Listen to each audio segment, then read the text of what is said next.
Touching Spirit Bear by Ben Michelson, Chapter 12. The Spirit Bear approached Cole with a slow, lazy stride. Its head held low. Cole clenched his fist. Maybe he could hold up his arm. Maybe he had energy for one last swing. 10 feet away, the bear paused where Cole's spit had hit the grass.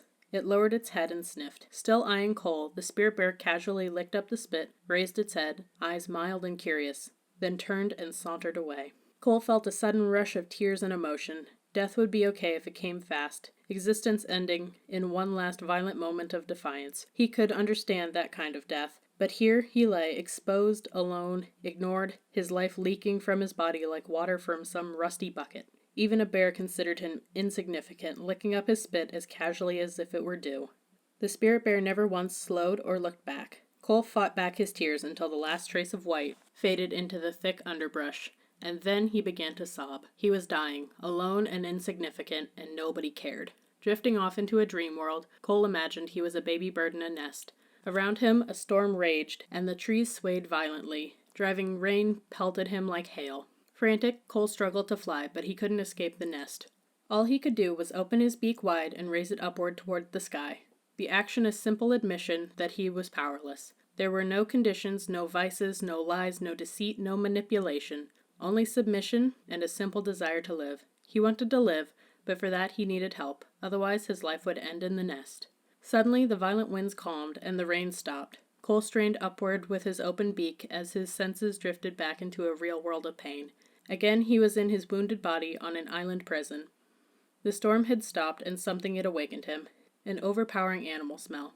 His eyes opened. Looming over Cole, its breath warm and musty, towered the Spirit Bear. Inches away. Its legs rose like pillars beside Cole's arms, and mist glistened on its white hair. The world stopped. For Cole there was no wind, no cold, no time, no pain, no sound. There existed only one object, the Spirit Bear. Its shiny black eyes held eternity. Its intense gaze penetrated, never wavering. Surprisingly, Cole did not feel the terror he had once known. Maybe the Spirit Bear had come to kill him. Maybe it was only curious. Whatever the reason, Cole gazed calmly back up at the bear. He knew he would fight to the last moment to live. Any animal would do that. Even worms coiled back and forth to escape capture and death. But Cole also knew that if he died, his time had arrived. It would be like the baby birds, or like the worms, or the mouse. It was his turn. Cole's eyes watered, and he blinked. This was the end, then. Resigned to his fate, he gazed into the bear's eyes, but found no aggression, only curiosity. It was as if the bear were waiting. But waiting for what? Instinctively, Cole gathered what little spit he could in his mouth. When the meager fluid bathed his tongue, he stopped, paused, and then swallowed. Cole did not understand why he had swallowed or what happened next. Hesitantly, he raised his left hand off the ground. As if reaching for an electric fence, he cautiously extended his fingers toward the Spirit Bear's shoulder. Inches away, he paused. Awareness flickered in the bear's eyes. Cole forced his hand forward until his fingers touched the bear's moist white coat. If he was going to die, he wanted to know what the animal felt like that killed him. Still, the bear remained motionless. Cole's fingers sank into the bushy white hair until he touched solid body. With his fingertips, he felt warmth. He felt the bear's breath and heartbeat.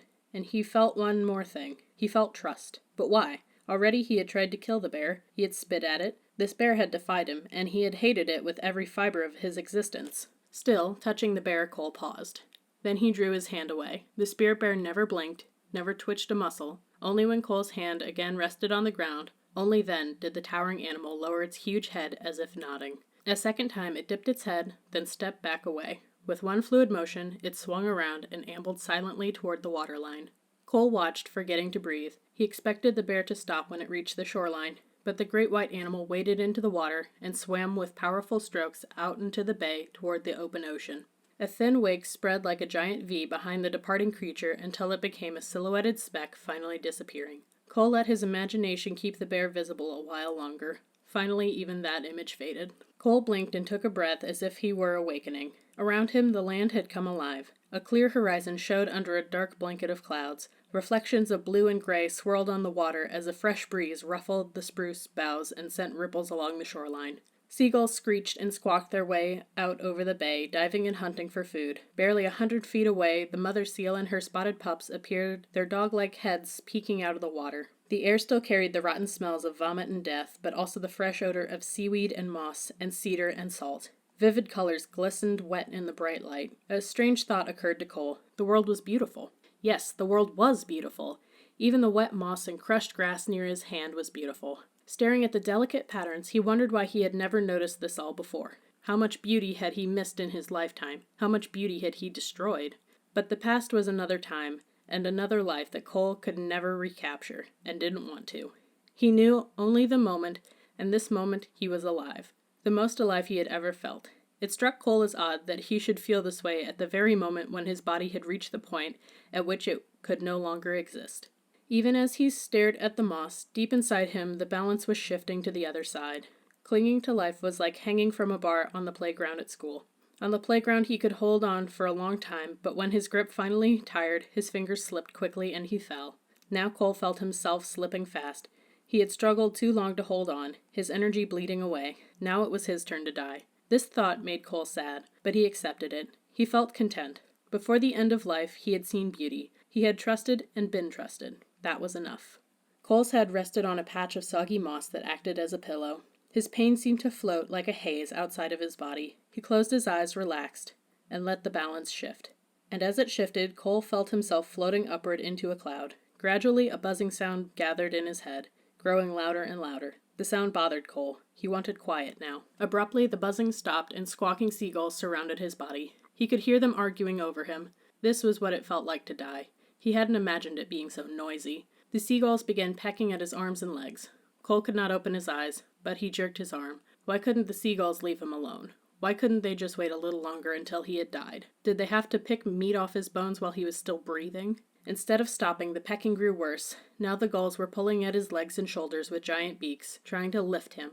Bizarre sensations bombarded Cole as his body was dragged and bumped across the rocks. Sharp pain stabbed through his wounds. Then the loud cry of seagulls turned into garbled gibberish as they tugged at his shirt and shoes. What were they doing to him? Gradually, soft and warm sensations enveloped Cole, like being wrapped in a blanket. His head was tilted forward and warm liquid filled his mouth. It didn't make sense. How could rain be warm? His head must be in a puddle with muddy water running past his lips. Or maybe it was blood. He spit out the liquid. It felt warm on his neck. He didn't want to drown in blood or muddy water. But again, warm liquid flowed past his lips, and Cole gave in. It didn't matter anymore how he died. He could drown, freeze, or be pecked apart by seagulls. All that mattered was that the balance had changed, and now he was drifting over the edge. "Hang in there, champ. Hang in there," a voice sounded. The buzzing sounded again, louder, deafening like a swarm of giant bees prepared to attack. Then the world tilted and bounced. With each bounce, pain throbbed in Cole's chest. Something cradled his neck and steadied his head when the jarring grew too intense. He kept trying to push himself over the edge, but again his head was lifted and more warm fluid passed his lips.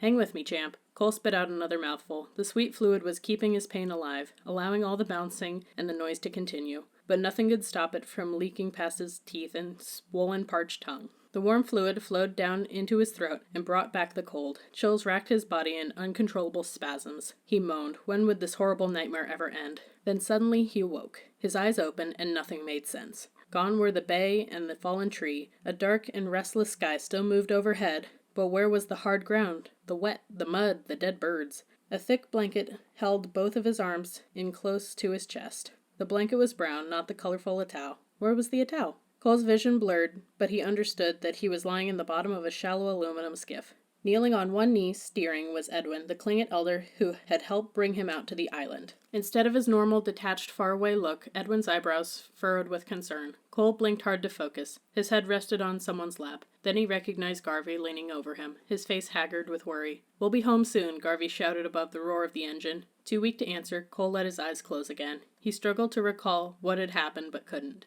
Garvey shouted something to Edwin, and the engine revved louder. Spray whipped across the bow of the boat, surging into the waves. Cole held his breath and tensed to lessen the pain in his ribs. It was as if somebody were beating on his chest with a bat. He felt Garvey's strong grip tighten each time they hit a big wave. The hard bucking lasted forever, and Cole was drunk with pain by the time the boat finally slowed. The screaming of the engine grew muted, replaced by anxious voices shouting to them. Garvey and Edwin shouted back, then the boat bumped against something. Cole opened his eyes. They had pulled alongside a dock. A cluster of people crowded next to the boat, staring down at him. People were moving, reaching, shouting. Cole cried out in pain as he was lifted from the boat. His ribs and legs felt as if they were being ripped from his body. Someone slipped, and Cole's legs scraped against the edge of the dock. He heard himself cry out. More footsteps pounded, and voices shouted. The dock swayed, and Cole grabbed blindly at the air to stop the world from moving. He couldn't take any more of this torture. It had become violent. The commotion continued. Tilting dangerously back and forth, Cole felt himself lifted onto a stretcher and carried up the dock to a waiting van. Doors slammed and a motor revved, and there was more bouncing as the van raced down the road. Cole's pain faded into delirium. The next sensation was of entering a room and being lifted onto a soft, warm bed. Careful hands dried him and worked his pants off. He dreamed that the spirit bear was ripping at his leg, but instead of a growl, a woman's soft voice said, "Easy, easy, you'll be okay, just relax." Cole's uncontrollable shivers were replaced by hot sweating as a towel patted his forehead. When the commotion finally stopped, Cole lay completely spent, drifting in and out of consciousness. He felt a warm blanket being tucked in around his neck, and he opened his eyes. Where was the Atau? Seeing Cole's eyes open, Edwin and Garvey stepped forward, one on each side of his bed. Edwin studied Cole. "Sure busted yourself up," he said plainly. Garvey nodded agreement. "Lightning knocked down a big tree. The branches must have hit you." Cole tried to speak, but no words came to his throat. A short, round-faced Klingit woman crowded in beside the bed. "His wounds aren't from any tree," she said, pulling back the blanket. "Look." Edwin glanced down at the bloody red gashes surrounded by puffy ashen skin and whistled low. "Those are bite and claw wounds." The woman nodded. "He's been attacked by a bear." Cole nodded. Fear flashed in Garvey's eyes. "I'm okay," Cole succeeded in grunting weakly. A thin smile failed to hide Garvey's concern. "Half of your bones are busted, your body is swollen like one huge mosquito bite, and you nearly starved to death. Believe me, champ, you're not okay." Cole forced a nod. "I am okay," he grunted again.